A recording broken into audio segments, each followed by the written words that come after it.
Si tu ets jove i tu pots fer perfectament la teva feina des de casa en teletreball, ets super substituïble. Doncs 2 anys sense cobrar, això és la meva inversió, no? El que sempre vam voler és fer una companyia que guanyés diners des del primer dia i ens hem autofinançat sempre. Bon dia, benvinguts al Manresa to the World, un podcast d'esdeveniment on ens trobarem amb emprenedors que estan creant projectes superinteressants des de llocs que no són metròpolis o que no són grans ciutats, com per exemple començarem amb Manresa, que és un bon lloc per començar. L'objectiu és donar a conèixer històries d'emprenedors que ho estan fent superbé i avui ens acompanya el Jordi Vila, que és el CEO i fundador de UB Solutions. Jordi, merci per estar aquí. Content d'estar aquí.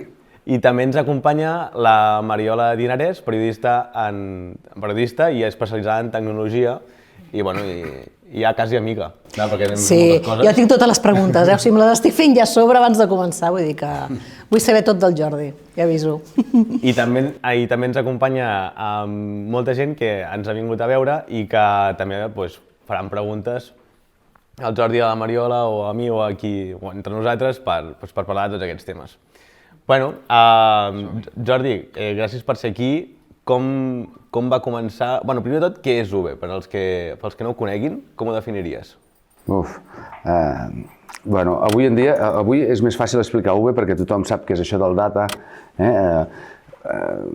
des de fa 4 dies, perquè si fa 10 anys dèiem data ens costava, o big data, o cloud, paraules d'aquestes, i avui és molt senzill explicar perquè ens dediquem a dades, estem al núvol i el que fem és ajudar les companyies en el seu procés comercial a través que prenguin decisions a través del data intelligence, això és el que fem. Som especialistes, fem software, dades i un equip de professionals per que les companyies, nosaltres estem super especialitzats en el sector de gran consum, sobretot alimentació i begudes, treballem per clients com Coca-Cola, Mau, Dam, Gallina Blanca, Nestlé, totes aquestes companyies, alimentació i begudes sobretot.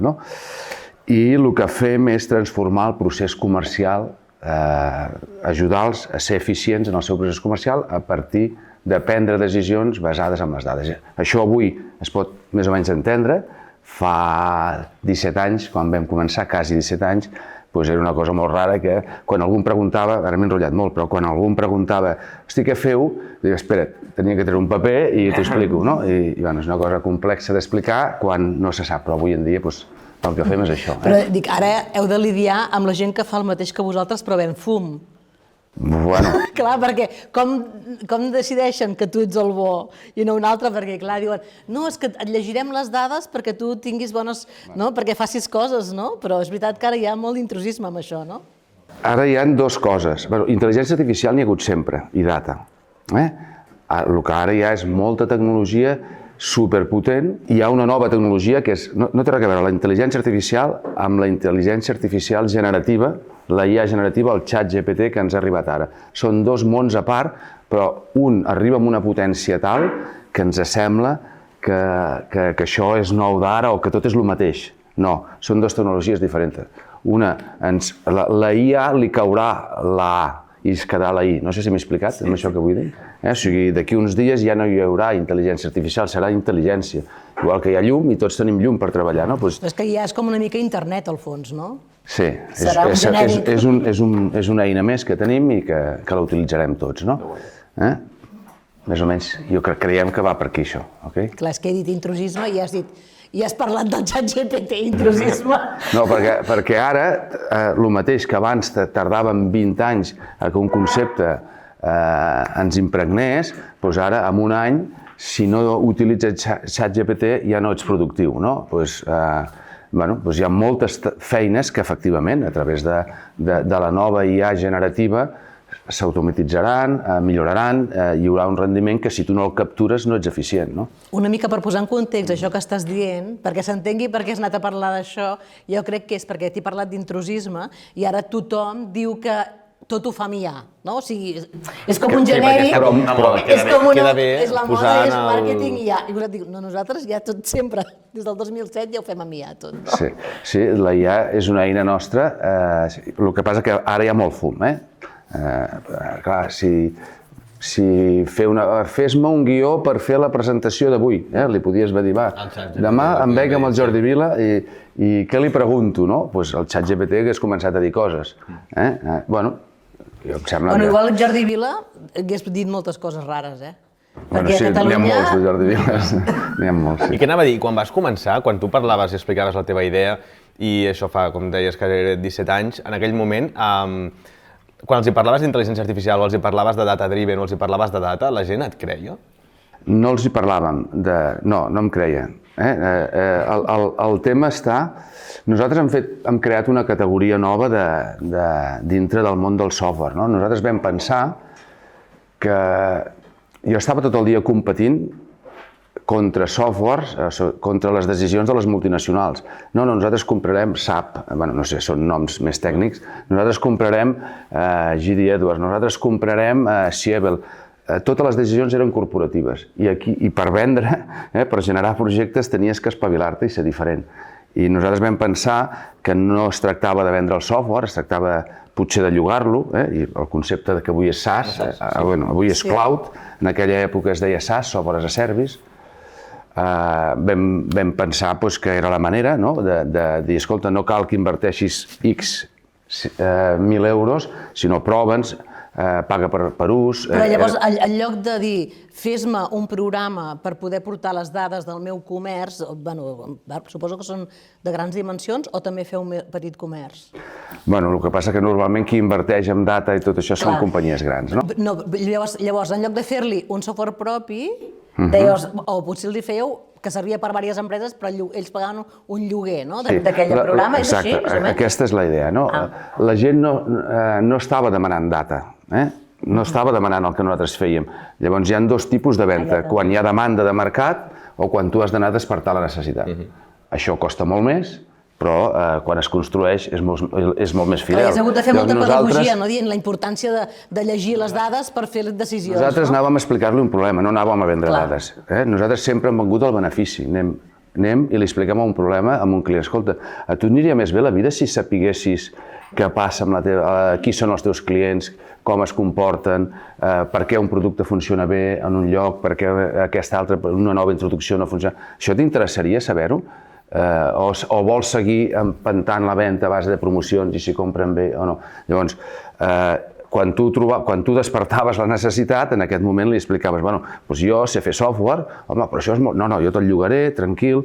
Tu, si això va bé, si vas al gimnàs, pagues la quota. Si no hi vas, i així és la idea. El primer client que vam fer, li vam dir, això valdrà tant, però jo et deixo 6 mesos a gratis. És clar, no tens credibilitat. Això és el que anava a preguntar, si vau haver de donar mostra gratuïta al principi per guanyar el testo. Aquí t'has de fer un nom, no? I va sortir bé això? Bueno, sí, em va sortir bé. El primer client que vaig visitar i li vaig explicar la pel·lícula ens va comprar. Vull dir que no ens va anar malament, no? I quan vas començar tu sol o ja vas començar amb un equip? Sí. Bueno, a veure, jo feia anys que em dedicava al món del software i del valor afegit.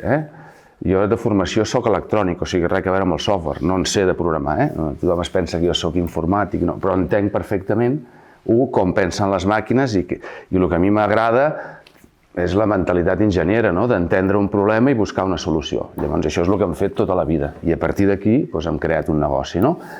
A partir de conèixer bé una indústria, un problema, el món comercial de les companyies de gran consum, per exemple, si tu domines un ambient i busques o a vegades veus pistes i dius això serà interessant. Aquí hi ha un problema que el tenen tots. El món de la distribució indirecta, les empreses que venen a l'hostaleria, per exemple, tenen distribuïdors. O sigui, aquí, en aquest bar que estem, en aquest local que estem, aquesta aigua no la porta el fabricant de l'aigua, la porta un distribuïdor.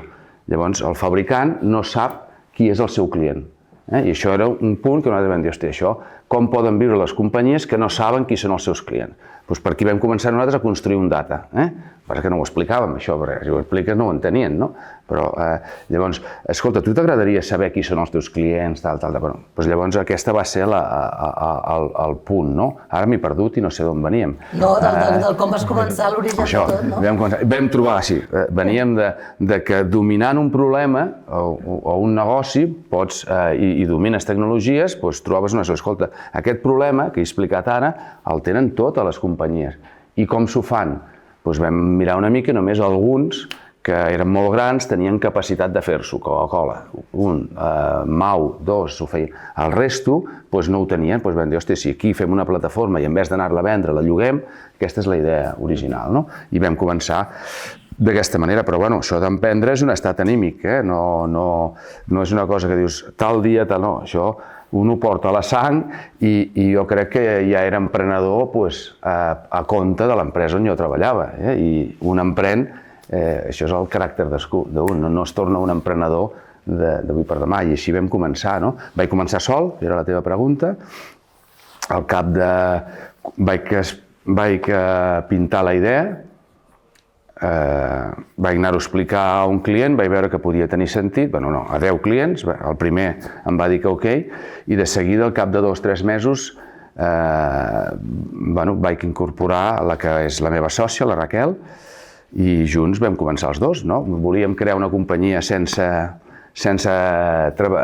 de teletreball, no volem oficines, tothom des de casa seva, això és la por, era la por per... En definitiva volia, no sé d'on trauré les peles per fer això. No estructura, no agafar gaire les coses que... I mica en mica et vas donant compte que tot això és una tonteria i que no serveix per res, que és molt difícil crear... I això el 2007 dir això, perquè ara sí que és molt fàcil parlar de teletreball. Si després em pregunteu de teletreball, podem riure, però... També en podem parlar.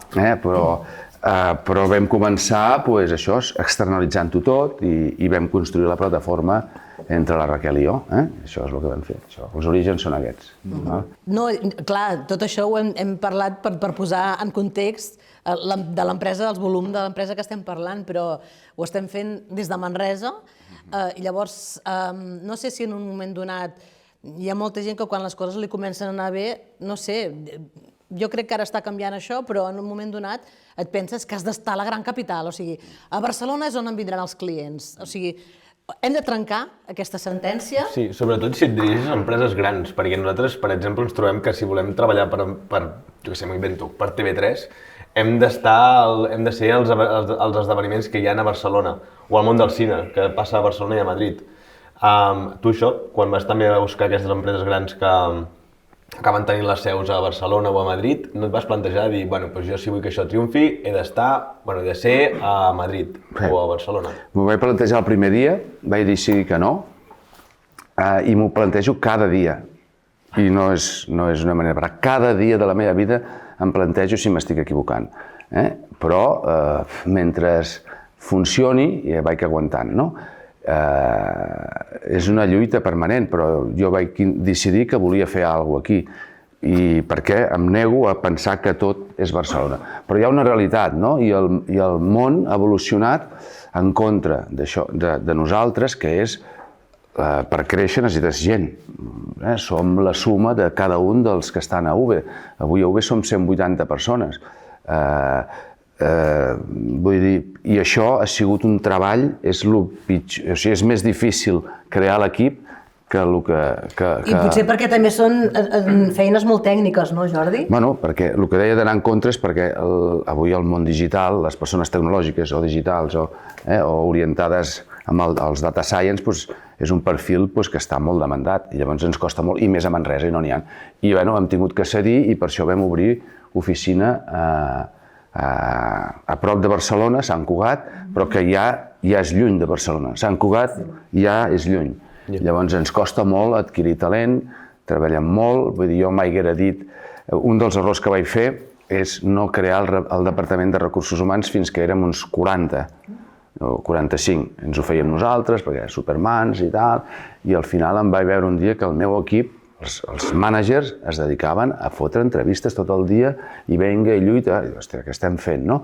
Avui tenim 3 persones doncs, que es dediquen a això, no? Vull dir, ha sigut un gran... Sense això no haguéssim pogut fer el creixement que hem fet, no? D'arribar a 180 persones. És el més important avui en dia. Han robat molta gent? Ens en roben pocs, sí, però sí que ens han robat. Però ens en roben pocs perquè ens hi esforcem molt, i a Manresa crec que oferim alguna cosa diferent per la gent que vol estar a Manresa, però efectivament a Barcelona ens costa molt, no? Però ens en roben pocs.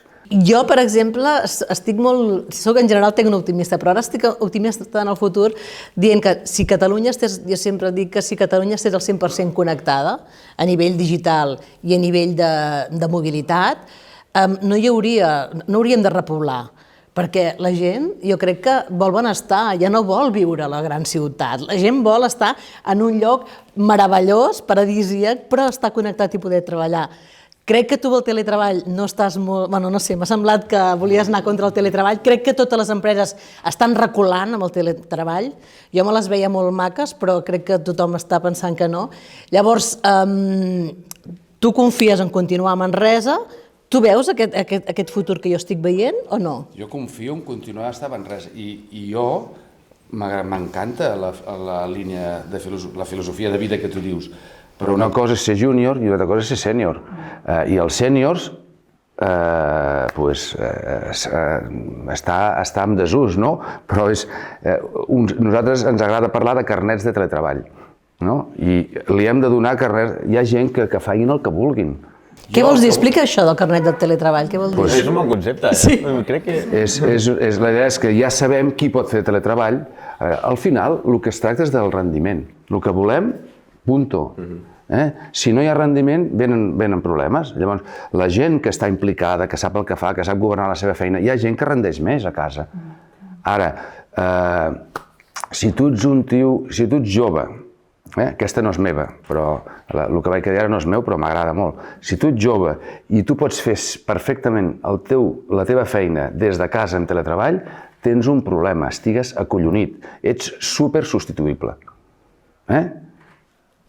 Vull dir, és que si tu no socialitzes, no creixes.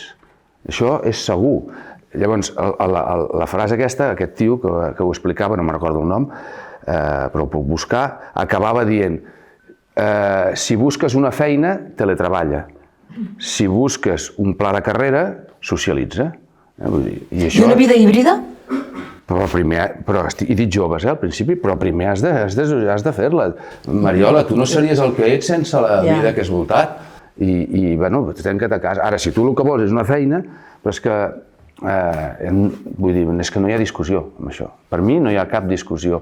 Però tu també és conscient que el digital és una prioritat, no? O sigui, vosaltres esteu en un sector que jo crec que la pandèmia tothom s'ha endollat amb que qualsevol empresa ha de tenir aquest suport digital, no? Abans potser havies de fer com més divulgació o més pedagogia i ara, després de la pandèmia, tothom ho té clar, això, no? Sí. Això us ha afavorit segurament. Sí, hi ha factors externs dolents, però n'hi ha de positius. Tothom té clar que s'ha d'invertir, s'ha d'automatitzar i els sistemes i el data estem en marxa. I tu, David, des de Bas Studios, quina és la teva perspectiva? Per què heu decidit quedar-vos aquí? I teniu moltes idees, esteu fent un munt de coses, però vosaltres heu dit, no, obrim oficines a Manresa, tot i que ajuda a desplaçar-vos i tot això. Sí, no sé, potser perquè també ens agrada al final on vivim, rotllo el territori, i estem bastant connectats amb la vida aquí. I jo crec que una mica a l'equip que hem anat formant estem com una mica enamorats de cadascú una mica del seu poble i del territori d'aquí. I llavors amb el món digital també creiem que al final hi ha certes coses que sí que les podem fer en digital i n'hi ha d'altres que igual haurem d'anar més a Barcelona o a Madrid en certs moments, fer certs desplaçaments o potser en el futur tenir persones a alguna ciutat per fer algun moviment, però ho volem fer des del territori, des d'aquí, i des d'aquí poder anar a qualsevol part del món, no només Catalunya, sinó que puguem anar a treballar a qualsevol país del món des d'una ciutat com Manresa. Aquest estiu vaig estar en un projecte a Califòrnia i allà, per exemple, les grans empreses estan en ciutats com Manresa, unes ciutats que tenen entre 80 i 90.000 habitants, i allà hi ha Apple, allà hi ha Google, i no necessiten una gran ciutat tipus no estan a Los Angeles ni estan pròpiament a San Francisco, sinó que estan a Palo Alto i estan a poblets de per allà, i aquest model em va semblar superinteressant i no sé si a Catalunya aquest model podria encaixar d'alguna manera, en el sentit de que les empreses es puguin establir a una Girona, una Manresa, un Vic, Igualada, el que sigui, i allà intentar muntar empreses fortes que creixin cap al món sencer i que no estigui tot conglomerat a Barcelona. A nosaltres també ens fa una mica de mandra anar a Barcelona, també. Agafar el cotxe, entrar... Això, nosaltres hi hem treballat a Barcelona, cada dia anant-hi, i hem viscut també, i bueno, ens agrada una mica, no sé, potser per la personalitat que tenim ens agrada més estar aquí. I vosaltres que sou d'una generació, sou un equip molt jove, tu com veus la teva generació a nivell laboral en aquest aspecte de voler viure en el seu poble? A mi fa la sensació, ja dic que soc molt optimista amb tot, no? Però em fa la sensació que a vegades deien gent que estava a comarques, que anava a estudiar a les grans universitats i ja es quedaven a treballar allà. Em fa la sensació que els de la vostra generació volen tornar al poble d'on vivien.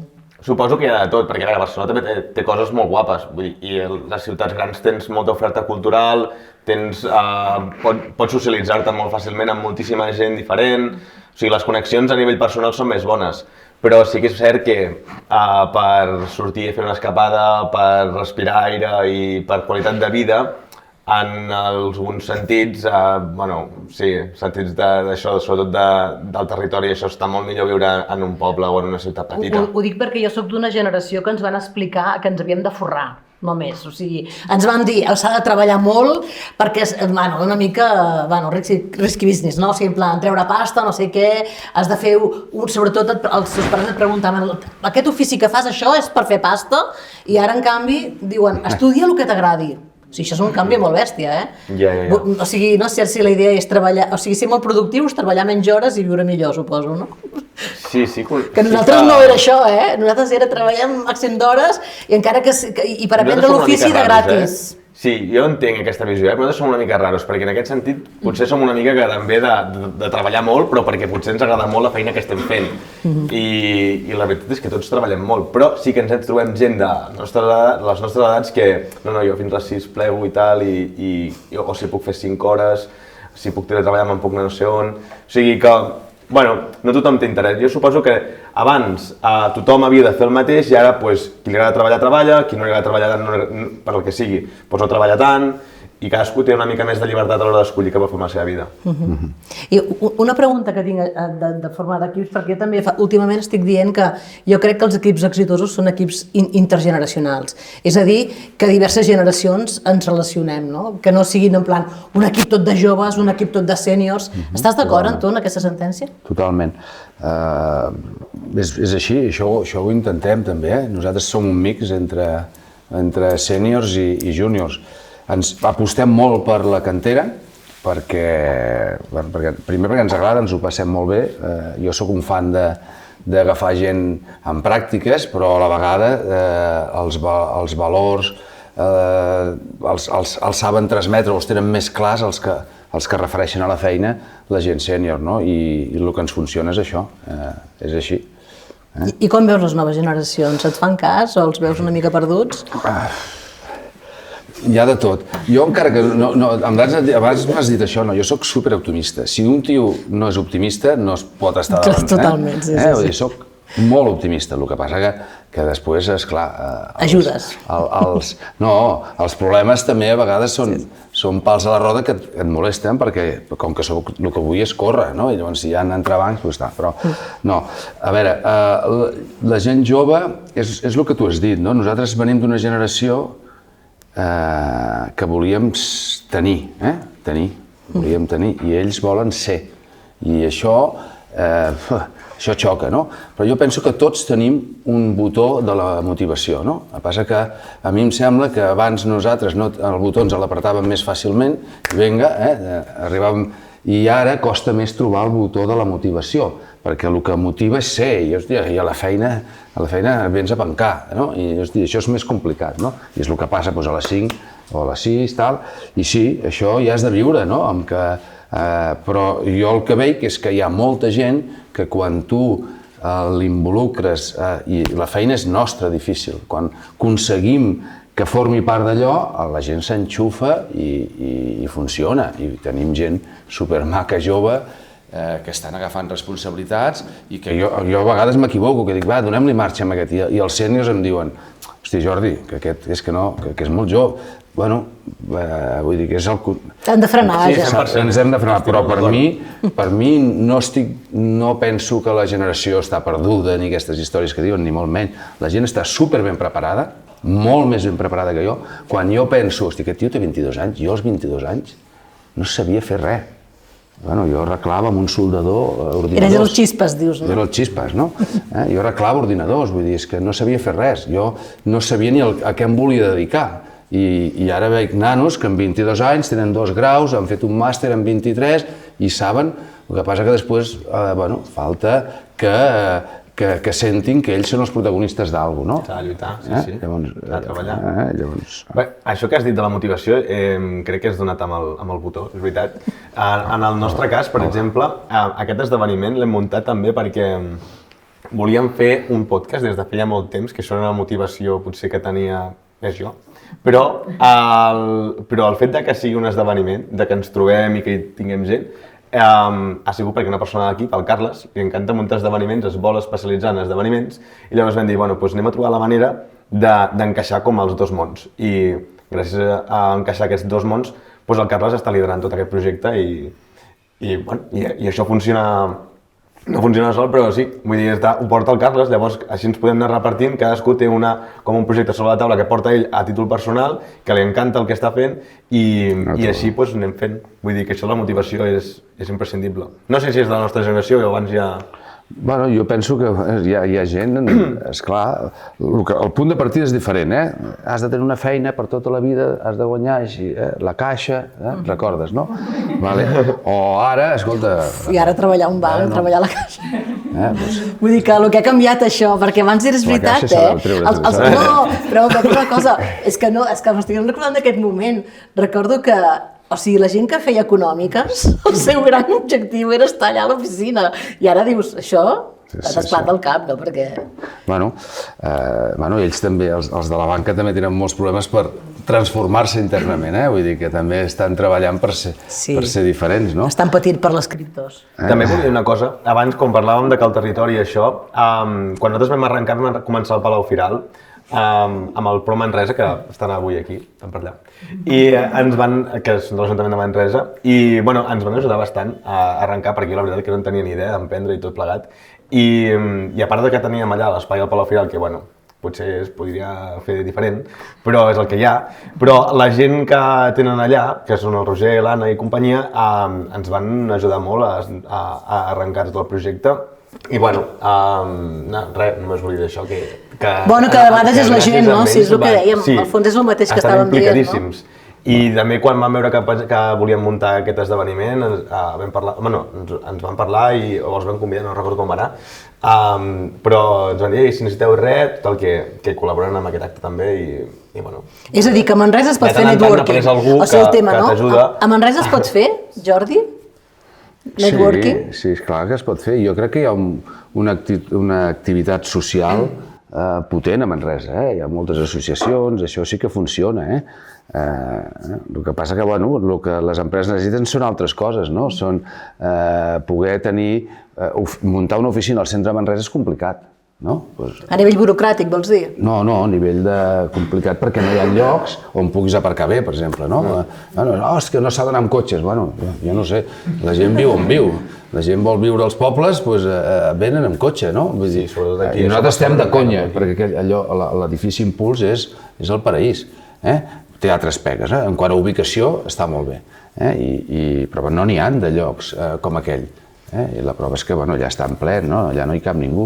Però penso que es poden fer moltes coses a aquest nivell. Per mi s'hauria de regalar espais perquè empreses vinguin, i això val calés, sí, i no val calés qualsevol altra inversió que es fa amb diners públics, doncs sí, això també. Però per mi és important, aquest tema. Jo vaig aprendre molt del meu sogre, que sempre em deia que la millor política social és que les empreses paguin impostos. Llavors, a partir d'aquí, es generen moltes coses. Es pot estar d'acord o no, però per mi és veritat, no? Si hi ha progrés, doncs hi ha impostos que després podem fer polítiques socials, no? Però a mi em sembla que les prioritats no estan en aquest ordre. Per tant, podríem dir que és una qüestió personal que UB estigui a Manresa. Que UB estigui a Manresa és una qüestió personal. Jo vull i lluito perquè hi hagi un nucli dur, perquè ens costa molt. El dia que ens plantegem buscar un control de gestió, una persona per portar control de gestió, és que no trobes gent experta aquí. Si jo el tinc que formar, tardo 3 anys. Si jo trobo algú que ja ha fet control de gestió en una empresa de software, doncs guanyo temps i jo si fitxes un perfil, és més, si és una àrea d'expertís que no tenim, no el podem formar. Si fa aquí un tio jove i tal, l'he d'adquirir aquest coneixement. Ens discutim perquè jo el vull a Manresa i no el trobem. I llavors passen els anys i hòstia, al final ha tingut que vindre de fora. Però llavors fer-el venir a Manresa costa molt. Una altra de les coses diferents d'abans amb ara és que ara és sempre un continu aprenentatge, no? Per tant, vosaltres també feu formació a l'empresa? Sí. És permanent. És la clau, no? També. El que passa que fem formació externa i interna i treballem molt cursos interns de com fem que el coneixement baixi de dalt a baix amb els joves. Em sembla que és aquest any que estem, no vull dir una bestiesa, però em sembla que el 30% del temps de la gent està dedicat a formació, de tots. Això perquè ens passa, com que tenim amb els últims 2 anys hem doblat, o sigui, aquest any han entrat 28 persones. L'any passat en van entrar 20 i pico més, 20 o cap a 30. Hi ha molta gent jove que passa moltes hores formant, llavors la mitja de tota l'empresa és un 30% de les hores dedicades a formació.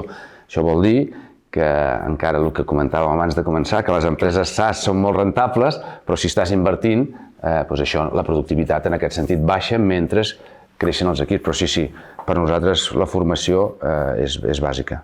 I tu què els diries a la gent que vol emprendre des d'un lloc que no és Barcelona? Jo crec que això... No sé, jo els diria el mateix que els que són de Barcelona, però jo el que crec és que és possible, no? Lo important per emprendre, si tens una idea, és la perseverància, el creure i el foco, no despistar-te. Les claus de que les coses vagin bé és...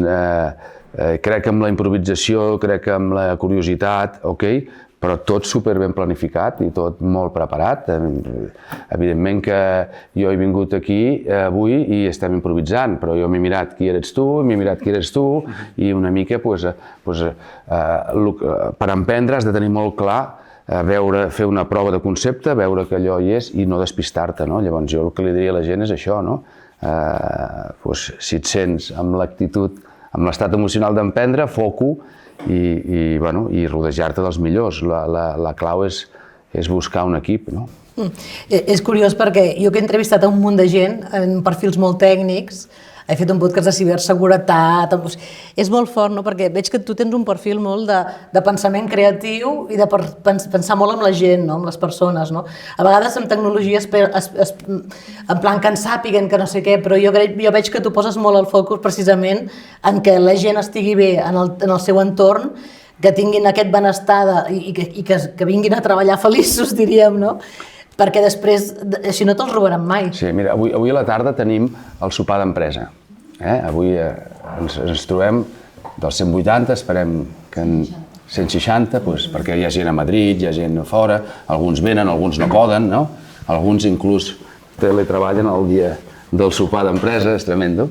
I fan el sopar des de casa també amb un ordinador. No, bromes a part, avui tenim aquest sopar i el títol, dic, volem passar una tarda feliç. Que bé, que maco. Aquest és el tema. O sigui, aquest és l'objectiu. Una persona motivada et dona el triple que una persona... És que jo crec que no he inventat res, simplement penso el que vull per mi. Jo me'n recordo quan treballava per un altre i jo li deia, escolta, no em toquis la fava, al meu jefe. Jo ja saps que t'ho donaré tot, però no em controlis, no sé què, deixa'm fer. Llavors això és el que jo pretenc, el que passa que no tothom anhela ser un alma lliure, no? Llavors, però sí, jo el que pretenc, més que aptituds tècniques, que han de tenir uns mínims, i busquem els millors, però després el que vull és que siguin tios que s'enganxin al projecte. Això és el que ens agradaria, i penso que això és molt més potent perquè no som la NASA, som una empresa de tecnologia, però... I la meritocràcia, no? O sigui, premiar el talent també, no? Sí, premiar el talent, la meritocràcia, premiar l'èxit, no? Clar, la gent que en sap, que ho fa bé, que s'ho està fent bé, perquè quan anem a l'administració això ja no és el mateix. Però hi ha gent molt bona i que no ha anat bé, que no ha anat bé. Què anava a dir? I fins on voleu arribar? O fins on vols arribar, tu, Jordi? Hòstia, és que si jo arribo a saber que avui seríem 180, tenim 2 companyies més, que som 215 persones al grup, no m'ho crec. Jo pensava, si un dia... em fa vergonya dir el que pensava quan crees l'empresa. No.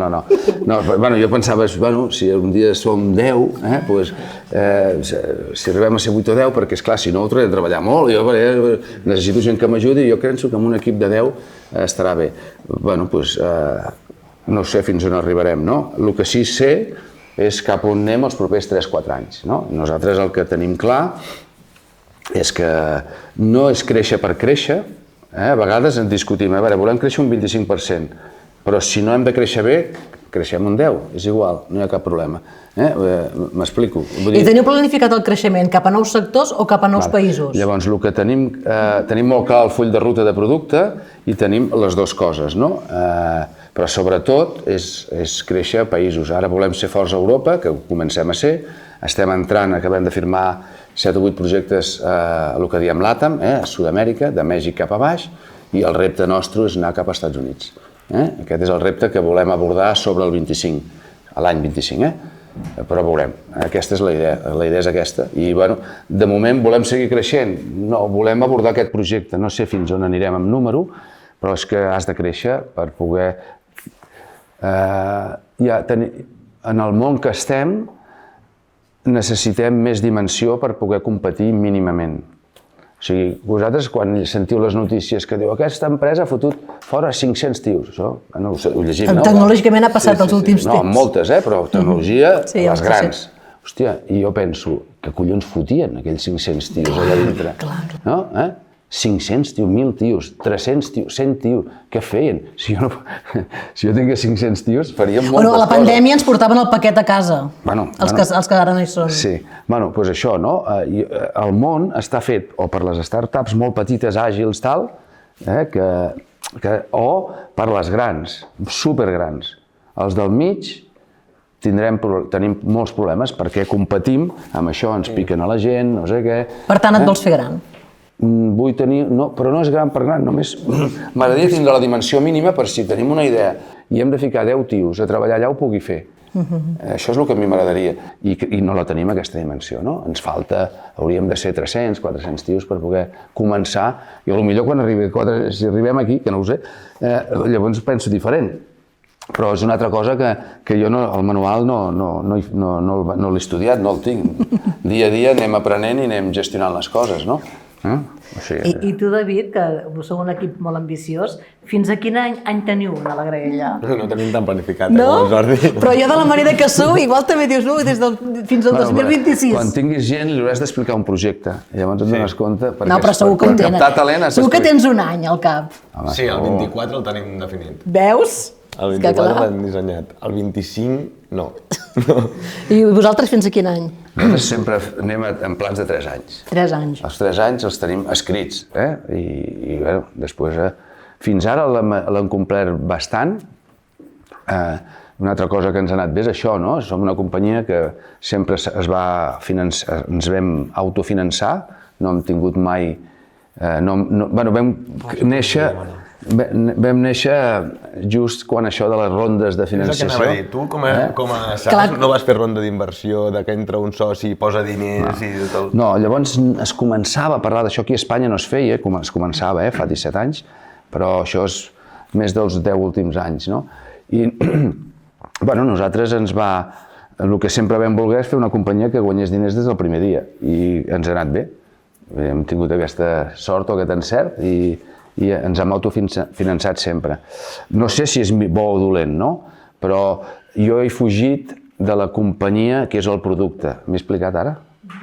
Bueno, no sé, desenvolupa això. Què vols dir? No, que realment el que es vol és vendre la companyia. Ah, bueno, clar, inflar-la com està per després vendre-la. Bueno, inflar-la no, és superlícit, i xapó, perquè la gran majoria no els hi surt, però n'hi ha que els hi surt. Jo xapó als nostres amics de Deport Village, no? Els de Deport Village creen un concepte i el creen perquè és que el negoci aquell no es pot crear si no és en finançament, és un negoci intensiu en cremar diners, en publicitat. Si li preguntéssiu als de Deport Village el que es gastaven cada mes en Google, us quedaríeu parats, no? De fet, m'ho apunto perquè el proper és amb el Xavier de Deport Village. Doncs el Xavi, demana-li quan es gastava cada mes en Google. Al gener. Llavors, clar, això és intensiu, només ho pots fer si et finances, no? Però llavors ja entres en una dinàmica que segurament acaba en vendre's la companyia, que és el que ha passat i ho han fet superbé. Ara, nosaltres som d'una altra història que no ho vam saber fer així, no? Ho vam fer d'una manera autofinançant-nos i funcionant. Però té molt mèrit, perquè finançar tecnologia autofinançada, és bastant complicat, perquè fins que no arribes a tenir un software que funciona i una estructura que realment aporta aquest valor afegit que algú està disposat a pagar, passa temps. Doncs 2 anys sense cobrar. Això és la meva inversió, no? La meva i de l'equip de la Raquel. Vam estar 2 anys sense guanyar. Jo tenia gent que li pagava un sou i jo no cobrava, no? I sous bons, perquè si no... I anaves a facturar? O sigui, anaves a vendre quan estaves desenvolupant o vas estar desenvolupant i després vas anar a vendre? Jo sempre he vengut, sempre venc. O sigui, tu estaves desenvolupant i ja vas anar a, mira, jo tinc això, què fa de tal? Jo no desenvolupava perquè, jo vaig desenvolupar la idea, no? I segueixo sent ànima part del producte, de la innovació, a mi és el que m'agrada, no? Però a mi m'agrada molt anar a vendre, per mi estar amb els clients i l'adrenalina de la venda és molt divertit, cadascú li agrada el que li agrada, a mi em satisfà guanyar clients i no és el mateix generar negoci que guanyar clients. Quan tu no tens Nestlé i aconsegueixes Nestlé, això t'obre una porta que durant anys estàs aconseguint negoci. Nosaltres no hem perdut mai un client. Això és un KPI interessant. És potser el més xulo que tenim. No hem perdut mai un client, vol dir que alguna cosa bé fem. I no és allò que li venem una impressora i desapareixem. Nosaltres cada mes... I no t'ho ha dit el programa informàtic, ho has dit tu, no?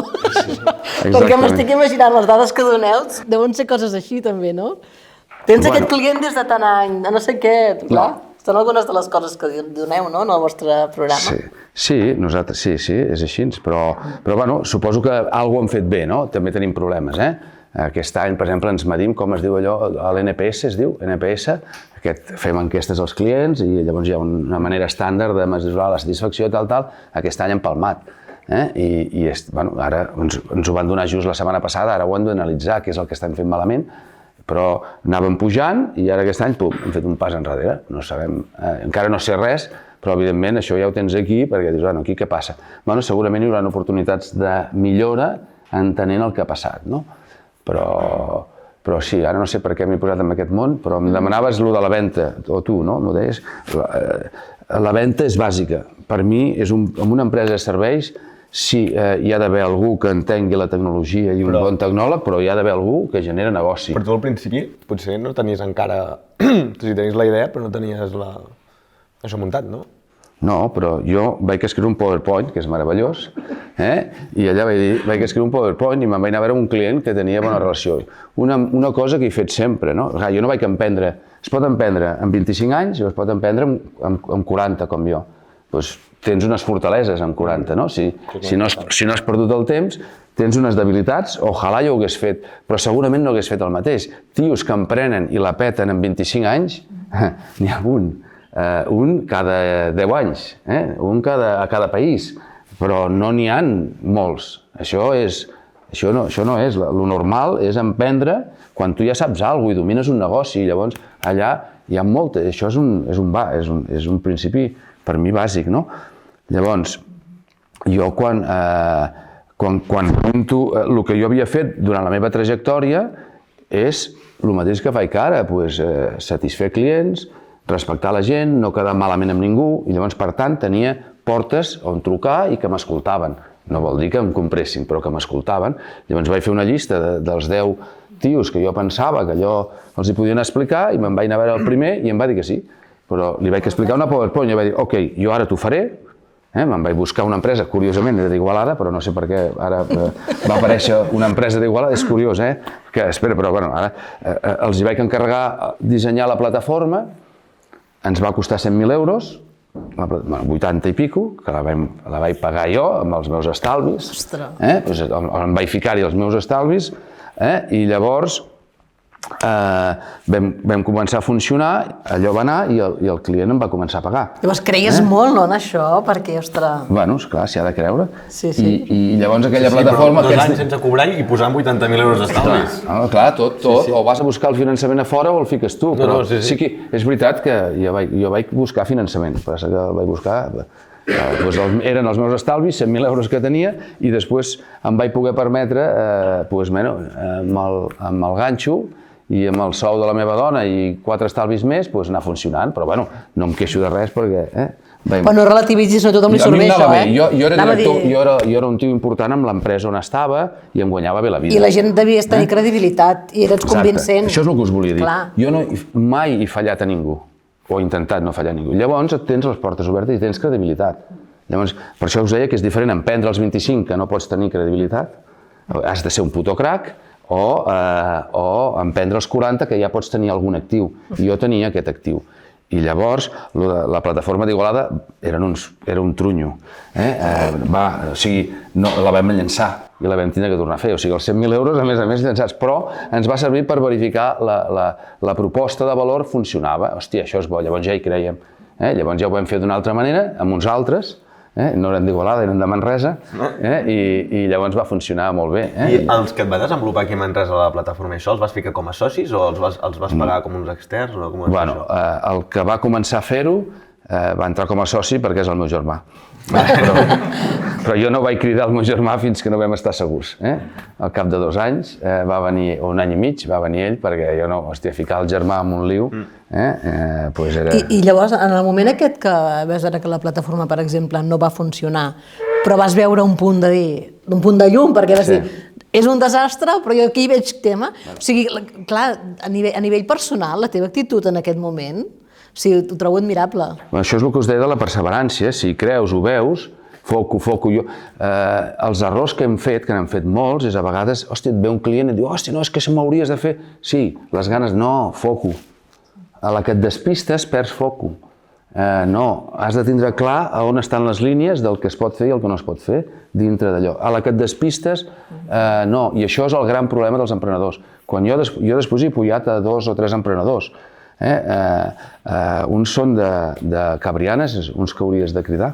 Qui són? Va, proposa emprenedors. No, és una empresa que es diu Fàctic, d'intel·ligència artificial. Sí. I estan a Cabrianes, Estan a Cabrianes. Mola. Un xalao matemàtic i un altre que tal, no sé què. I jo trobo uns tios, un dia escoltant foros d'emprenedors, a ESADE, trobo allà uns nois que estaven fent uns algoritmes per predicció de ventes, que fan prediccions. I llavors això per nosaltres ens va molt bé, perquè si jo amb el meu client li puc preveure que allà tindrà un problema, doncs ja dissenyo una promoció per anar a intentar tapar el problema, resumint, no? I llavors hem estat col·laborant i nosaltres som accionistes i ara som socis de... Doncs què, voleu esmorzar? Doncs potser algú vol dir alguna cosa, sí, clar, és veritat. Va, espera. Qui vol fer alguna reflexió o vol dir alguna cosa? No sé, algú que estigui emprenedoria aquí. Ui.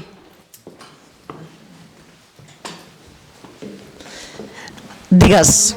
No, Digues qui ets i tot. Jo soc Anna Gasulla, estic però a Manresa amb el Roger, pertanyem a l'Ajuntament de Manresa i donem suport des del Palau Firal, diguéssim, a tota persona que vulgui emprendre, posar-se en aquest món, no?, que ja té un risc inicial com a servei públic, diguéssim, ja tal com diu la paraula, servir, diguéssim, a tota aquesta gent que ja arrisquen prou. No, jo et volia demanar, clar, com diu el títol, que és Manresa to the World, és a dir, no sé si des del primer moment ja veu vendre, diguéssim, fora del que seria territori català o espanyol, o quin punt va ser, no, el punt d'inflexió de dir... Perquè a vegades el que passa amb l'empresa catalana és de dir, ostres, fins que les coses van bé anem venent aquí a prop i quan van malament igual és el moment de pensar, no, en ampliar mercat. És a dir, el punt aquest d'inflexió de dir, ostres, ens obrim al món o ens quedem a prop. Sí. A veure...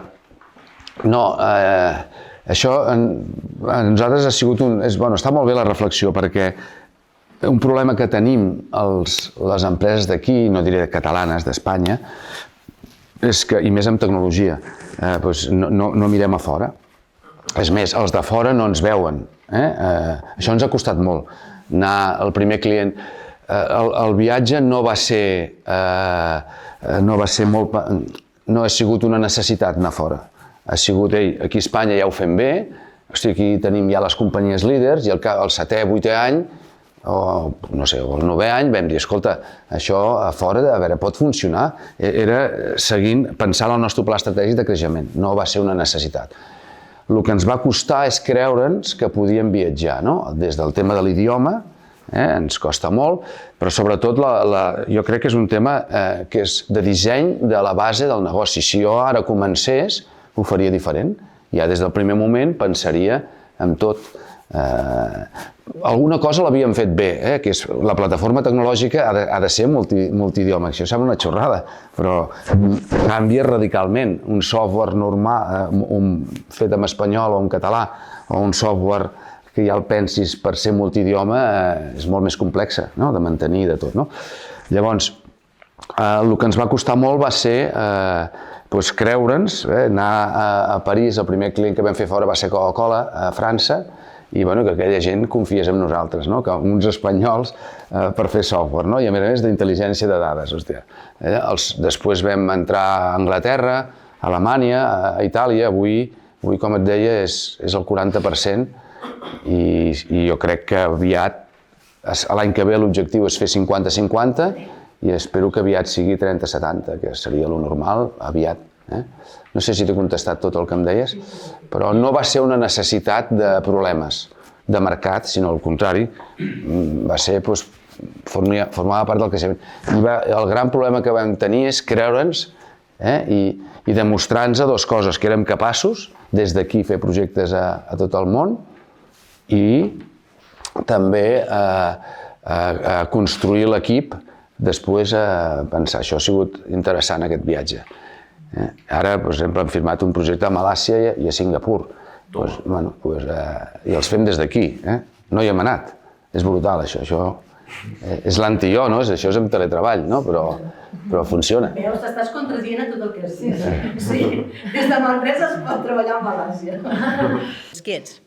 Bueno, soc la Gemma. Jo et volia preguntar, com que has dit que estàs una mica en contra del teletreball i tot, com veu gestionar la pandèmia, el teletreball, si ara ho gestionaries diferent i si va canviar la teva visió del teletreball arrel de la pandèmia? Vale. Em permeto puntualitzar. No estic en contra del teletreball. Estic en contra del teletreball en els joves. En els joves, quan comencen, i un jove per mi és una persona que comença els 2-3 primers anys i estic super a favor del teletreball quan és més, vam començar com a empresa de teletreball, fins a l'any 7 no vam tenir oficines. Busca una empresa que fins l'any 7 no tenia oficines, però tots érem sèniors llavors. Jo vaig anar fitxant un equip de gent coneguda. Llavors ens teletreballàvem tots i ens trobàvem un dia a la setmana amb un altell a sobre casa meva. Teletreball, absolutament a favor. El que penso que els joves no els enganxem, no els hi trobem el botó si estan a casa en pijama, no els hi trobem el botó de la motivació. La pandèmia ens vam tornar bojos. Imagina't què passarà. Un bon mercat, nosaltres treballem per totes les marques que us he dit, però sobretot totes aquestes són marques potents amb l'hostaleria, que és on és un mercat més fragmentat, on hi ha més dificultat d'informació i on nosaltres som més rellevants. Hòstia, esclar, l'hostaleria tancada. Hòstia, jo estava cagat. Hòstia, el nostre negoci és a base de quotes. O sigui, que ens paguen cada mes la quota. hòstia, què fotem? Quan comencin a trucar tots que aquest mes no paguen la quota, que, hòstia, jo ja no sabia per on anar. Doncs ho vam passar molt malament. Però l'equip es va posar a tope. Jo crec que vam estar molt bé parlant amb tothom, ajudant a les companyies, amb alguns els vam tindre que no cobrar. Van haver certs problemes, però jo crec que va anar molt millor del que ens pensava. Ara, 1000 iniciatives que vam inventar, farem això, farem allò, tot allò no ha servit de res. Vam perdre el temps radicalment. L'únic que ens ha servit és seguir cuidant el nostre negoci, el foco, el que vam fer amb això sí que va anar bé. I també vam estar molt bé, com que hi creiem amb el teletreball, just feia 4 o 5 mesos havíem comprat Teams abans. O sigui, nosaltres ens va enganxar que ja teníem el Teams, que ja era l'eina de treball, no, un mig any, no? Potser, Maria? Desembre. Exacte, sí, 4 o 5 mesos abans ja havíem posat Teams i per què? Perquè tenim gent a Madrid, tenim gent a Castelló, tenim gent aquí, tenim gent a Itàlia i ja són eines, Sant Cugat, Manresa, i això no ens va afectar gaire. Però sí que hi ha hagut un canvi molt radical amb la manera de treballar. Per exemple, jo em pensava que no es podia firmar un client per Teams, per vídeo, i vam firmar projectes durant la tele, vam fer clients nous durant la pandèmia. Un tio que no havíem visitat mai, i per mi això va ser una novetat tremenda, fer un client per vídeo. Ho continueu fent? Sí. I, per exemple, els veterans els hi va anar molt bé, van augmentar molt la productivitat, molt radical. Tenim una persona que és el nostre director de Madrid, a la zona centre, que és un tio que ja està com jo, de 60 anys, ell en té 61, en té un més que jo, i el tio ja li costa. Hi ha gent que a una edat van moure's, desplaçar-se per Madrid, és complex, i aquell ja feia una visita al dia. Amb una visita al dia fas poca feina. El tio, des de casa, que és una màquina, 4 o 5 visites al dia i va vendre el doble. Una màquina. Ara, els joves, els venedors joves, no sabien ni què fer. No han fet visites, no han pogut aprendre de la cosa i els està costant molt més. L'aprenentatge està costant molt més. O sigui que tot té coses bones i dolentes. Jo he après molt, de dir. Jo també. Perquè hi ha algunes coses que jo les faig malament, ja us ho dic ara. No, jo soc emprenedora, però porto tant de temps fent un programa diari que jo soc de ràdio del dia, saps què et vull dir? Llavors el tema planificació, el tema mirar endavant em costa, jo soc molt del moment, saps? Perquè no tens... Potser l'equip que has de gestionar és més petit. Si tens un equip gran... S'ha de planificar. La gent vol... Què és el lideratge, no? La gent vol una mínima inspiració, una mínima guia, no? I una cosa, amb el tema tecnològic es va per hypes, i aquest 2023 ha estat l'any de la IA. Tu quina paraula creus que serà? El 2024 de què serà? No sé. Ara sí que m'has fotut. Ni idea. Però ni idea. Mira, la meva guerra ara és entendre i interpretar el tsunami d'aquesta nova IA, que no és IA, que jo no sé, de la nova IA. Bueno, doncs, moltes gràcies. Jordi Mariola. Agraïus a la iniciativa i molts d'èxits amb tot això. Seguirem lluitant. Segur que anirà bé. I focus, m'he quedat amb el focus. Però ell sempre ho diu, tu sempre ho dius. Sí, però ho dic perquè no ho faig. Jo? Ho dic perquè m'ho dic a mi mateix que ho he de fer, saps? Quan estem fent coses conjuntament, focus. Perquè si no veig allò, uah, que guai això, que guai l'altre, i al final acabes fent 1000 coses i dius, tio, t'has sortit tot regulint, saps? I necessitaves alguna cosa superpotent. No, hem de trobar... Sí. Has de verificar el model de negoci, no? El meu sogre, què em deia? Sogre... Era un fenomen. Em deia, quina és la diferència entre un inventor, com era? Entre inventar i innovar. D'inventors n'hi ha molts. Diu, innovar és un invent que el mercat l'assumeix i fas factures, no? Doncs aquest és el tema, no? Hem d'innovar, però fer factures. I quan trobes allò, hòstia, foco, no? Allà és el foco, No són aquests focus, no són aquests focus. El foco és quan hi ha la factura. On pots fer factures. I sí, no? Ja sé. Pues res, moltes gràcies als dos Gràcies a vosaltres. per inaugurar aquest Manresa to the World. Esperem que n'hi hagi més i merci a tots per venir. Merci també al Xus per les fotos, al Carles per organitzar tot l'esdeveniment, al Joan per gravar, a la Mireia perquè editarà això, queda superbé, bueno, tot l'equip de Baix Studios, al Pro Manresa per col·laborar amb el projecte, al celler del Bages. Gràcies i esperem que ens veiem a la propera. Adéu. Que vagi bé.